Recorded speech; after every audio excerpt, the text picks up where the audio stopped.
Jason Statham has once again delivered an action film with a one-word title, this time taken to the high seas in Mutiny. Will this satisfy any action cravings, or will the theater just riot?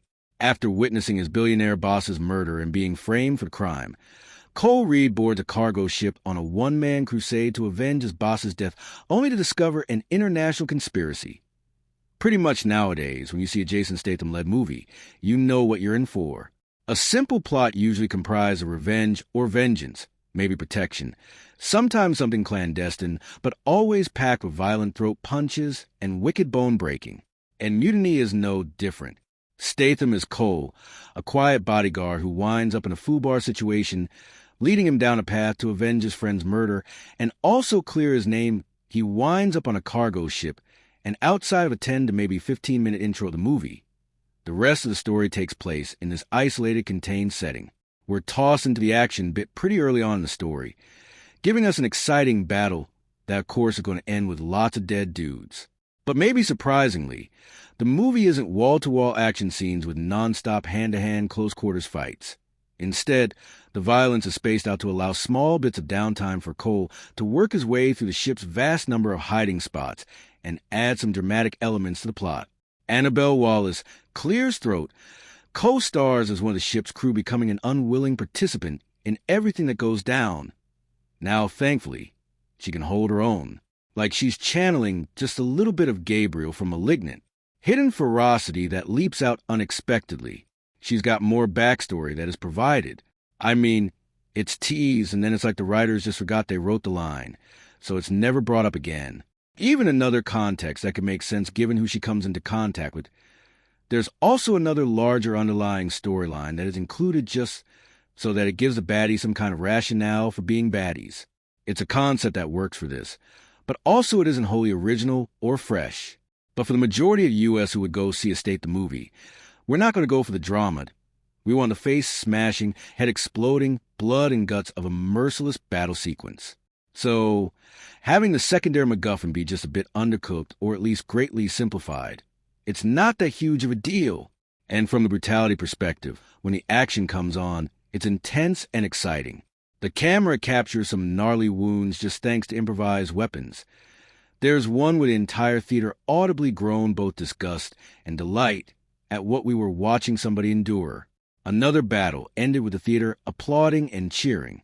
I mean, apparently just everybody was really invested in the savage and a particular character, and they reacted accordingly. There are also a lot of close-up quick cuts to the action, creating even more momentum and energy than it's already there. But we also get to see the wider shots that allow us to see the choreography and enjoy the maneuvers in all their gory glory. This movie wants to be more than it is, though. The story is aiming for a sort of social commentary and dramatic arc that impacts the audience. But there isn't any mystery to what's going on. The actions and reactions are telegraphed way in advance. And I'm not talking about foreshadowing. The script just makes any potential surprises obvious right from the start. So this then sits squarely in a turn off your brain and enjoy the ride sort of story. Now, there's a conversation that I swear was lifted directly from Die Hard 2, which then was yet another tip-off of what was going to happen. Now, I don't know why the movie was trying to make this a deep examination of morality and human tragedy. What's provided in this respect is surface level at best, barely devoting any actual time or focus to delving into any sort of moral dilemma. I was just looking for a bit of escapism. And for 95 minutes, that's what I got. And yeah, it is bloated just a bit with plot points that feel like afterthoughts, but they don't add up adding too much extra time, at least in any way that's noticeable. There's also a surprising amount of forlorn and lingering shots of Statham, making us watch him staring off into the void, just lost in thought. Now, I know this is meant to convey a state of mind and emotion, but a lot of the time it just comes across as more awkward and forced than meaningful or introspective. And it wouldn't be that big of a deal if it just happened once. Instead, with the movie attempting to be more powerful or emotionally moving, we get repeated scenes of this quiet and ultimately dull viewpoint. So here's the deal. Mutiny checks off all the right boxes to make this a high-seas action thriller. There's a large body count with fights that are fierce, painful, and impressively choreographed. There's a simple and direct MacGuffin that puts Statham on his violent pursuit. Annabelle Wallis is a softening but strongly dangerous complement to the storytelling. avoiding becoming the damsel in distress and instead becoming a savage of the seas. And a line between wildly unrealistic and somehow plausible stays far enough from either to make this escapist fun. The secondary storyline is lacking in depth, and the story isn't nearly as clever or as mysterious as it believes. But thanks to confined space and urgent timeline, the excitement outweighs any slowness to make this a popcorn action explosion that may not have lasting effects, but is enjoyable while you're there. There's no sex or nudity, a lot of profanity, and then a ton of violence. I give Mutiny 3 out of 5 couches.